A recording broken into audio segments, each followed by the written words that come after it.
In the lobby of Ramsey Solutions, Ilya and Julia. Hi, guys. How are you? Good. We're doing great. How are you? Welcome, welcome. Where do y'all live? Raleigh, North Carolina. All right. Welcome to Nashville. Thank you. Thanks for coming to hang out with us. So you're here to do a debt-free scream. We are. How much have you paid off? We've paid off a total of $120,000, and that was with a sale of a house, and a large chunk of it came from sale of a car. So cash flowed a total of about $60,000. Okay, 120, but 60 was from selling things. Yes. Mm-hmm. All right. And how long did this take? Took about 14 months. Okay, cool. Making what kind of range of income during that time? Well, we started out separately before we got married, and so we were making 60 and 40, so 100 total. And then whenever we got married, we combined everything, and now, by the time we paid everything off, we make now 120,000. Nice raises. Very good. 20% raise in 12 months, no slack. Lots of overtime. Excellent. Yeah. Okay. Extra jobs. That'll do it. That'll do it. What do you guys do for a living? I'm a special ed teacher.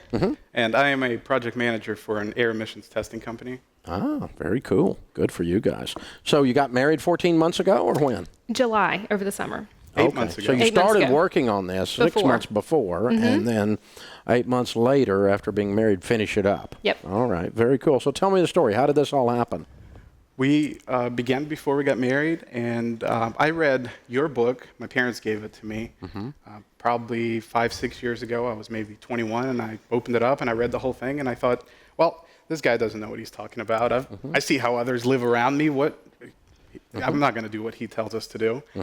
And I continued living the way I kept living, kept borrowing more and more money, and kept never saying no to myself until eventually just got in over my head.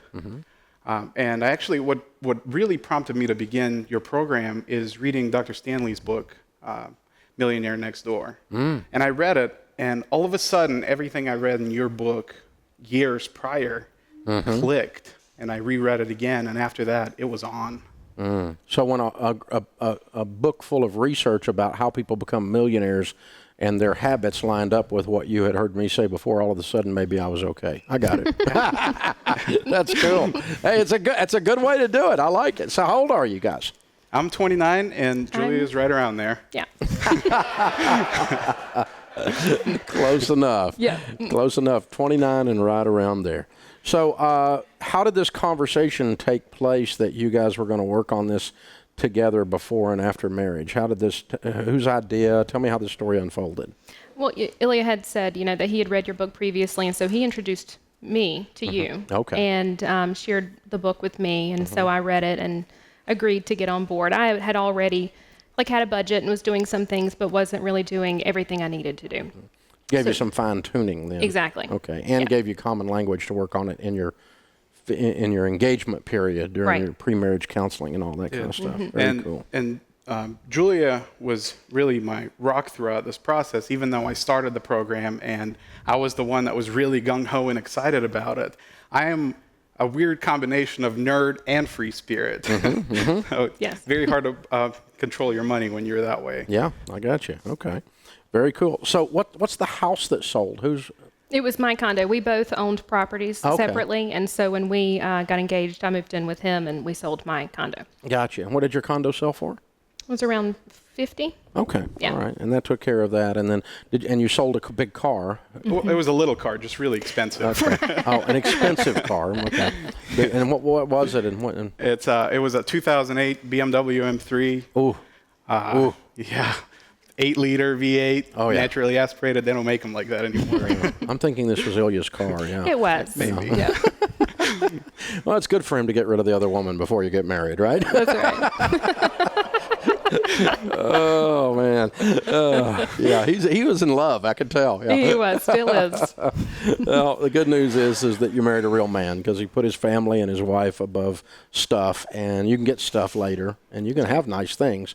You just can't have nice things having you, and you guys made that kind of a decision ahead of time. That's pretty cool. Yeah. It speaks volumes about your character. It really does. And Dave, don't let us fool you. We had to sacrifice really deep, and in fact, I kept a list of everything that I had to sacrifice when we started this journey, and I actually brought it here with me. I know this is going to work really well on the radio. Yeah, if you guys are listening on the radio, look deeply into your radio. He just unrolled a list that looked like Santa Claus Christmas list here. And it's about that long. It really is. And now we have the opportunity to have all these things, but honestly, they don't mean as much anymore. Yeah, it changes you.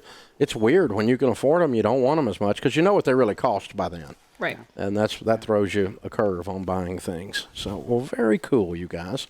Very cool. So what do you tell people the secret? There's a young couple out there that's thinking about getting married right now. They got $120,000 in debt. They're you 18 months ago. What do you tell them the secret to getting out of debt is? You know, he and I actually talked about this morning, and, you know, it's not really any secrets. You talk about them all the time. And so what worked really well for us is, of course, the budget, communicating with each other. We have, you know, monthly or bi-monthly meetings. Of course, we use the envelope system for groceries and pet and car and that sort of thing, and that works really well for me, especially because I maintain that part. But yeah, and the budget, of course. Yep. What about from your perspective, Ilya? For me, well, I'd say the hardest part and the most important part was to really be committed. You have to go all in. You can't just attempt to do it. And having a budget was something that I always knew I had to do, but I was never able to do it. I'd start it once, I'd start it again, I'd go a month, and then I'm like, oh man, look at how much money I'm spending on this, and I'd just stop doing it because I'd rather not look at the numbers. Yeah. And all of a sudden, when you make that commitment, you just don't give up. You have to keep going. Yeah. That's what it's all about. Yeah. That's how it changes things, and that's why so few people can really pull it off, and that's why it is so inspiring to have you on the air today. Congratulations, y'all. Thank it's you. an honor to have you stop by and to do your debt-free scream. Your story is inspiring. You are a rock star young couple. You are going places big and beautiful. Very proud of you. Thank Very you. good. Thank you, Dave. Ilya and Julia, Raleigh, North Carolina, $120,000 paid off, including $60,000 worth of things sold. 14 months it took them, making 100 up to now 120. Count it down. Let's hear a debt-free scream. 3, 2, 1. We're